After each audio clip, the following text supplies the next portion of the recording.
Transcription number 12. I have no intention of giving a certificate about which my honorable friend Dr. Krishna Swami was talking some time ago, since anything like certificate being given by any member of the business community is likely to be misunderstood, but the fact remains that impartial observers, both here and abroad, have testified to the soundness and stability of our finances, which have successfully withstood severe stresses and strains of the changing economic factors, both national and international, and for this the fullest possible credit is due to the wise handling of the situation by our present finance minister.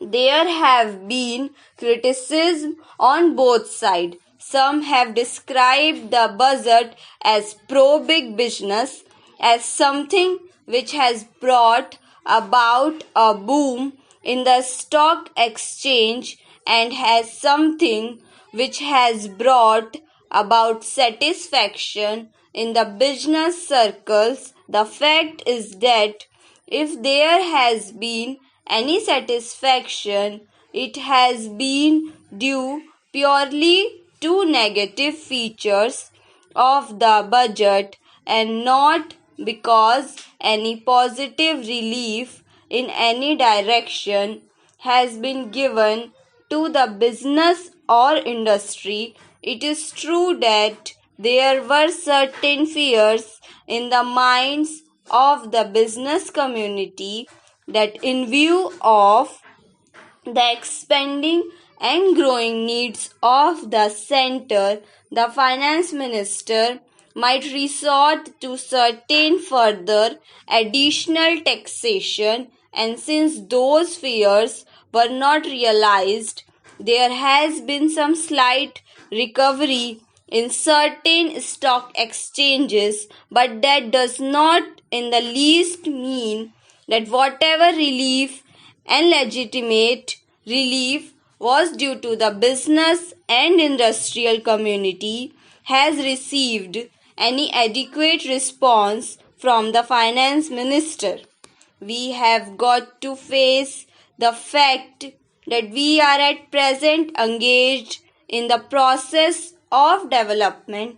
People who talk about UK and USA conveniently forget that these are the most highly industrialized cities in the world, and our taxation system, so long as we are engaged in expanding and building our economy, must be adjusted and linked with the requirements to the expanding economy, and should not be compared with the high taxation levels that may be prevalent in UK and USA. Friends have talked about unemployment, but whether the raising of the direct taxation levels will in any way mitigate unemployment is a question that should be considered.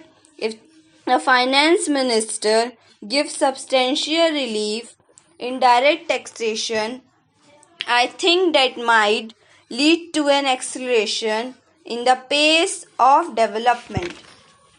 So, it has not to be considered whether it is relief in taxation which will lead to a reduction of employment,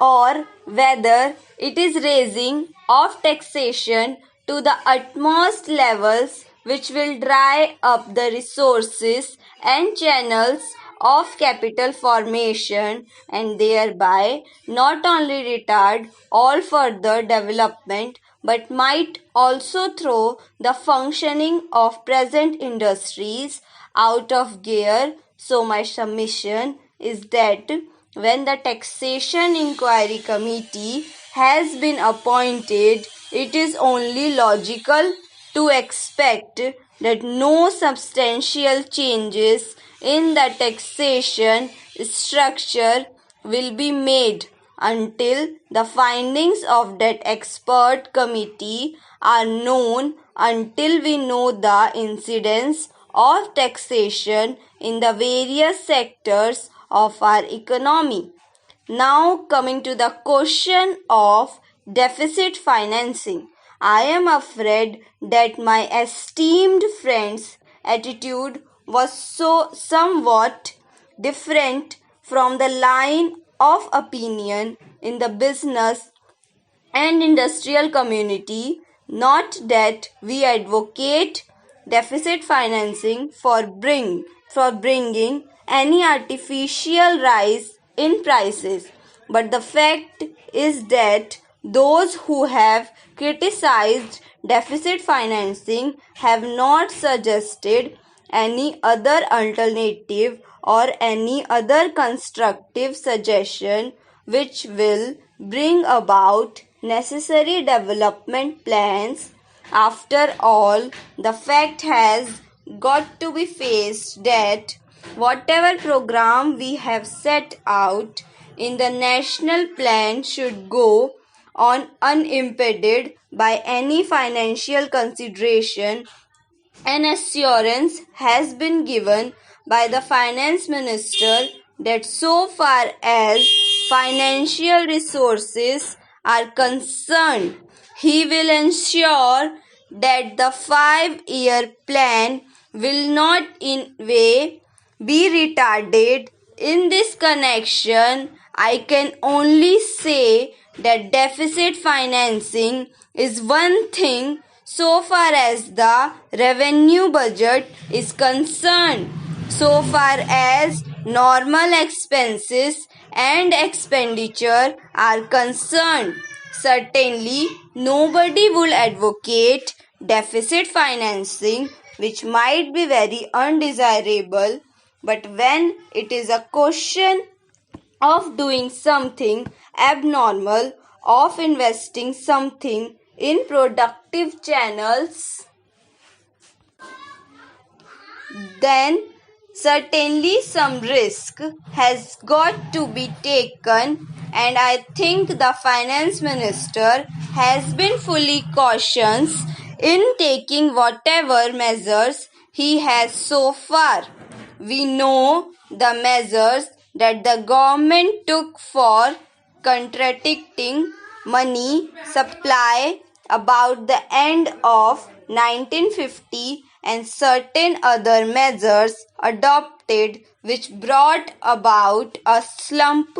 Also, from the time to time, the finance minister did not hesitate to mop up the surplus, which, as the records would show, has been about rupees 300 crores during the past 4 or 5 years.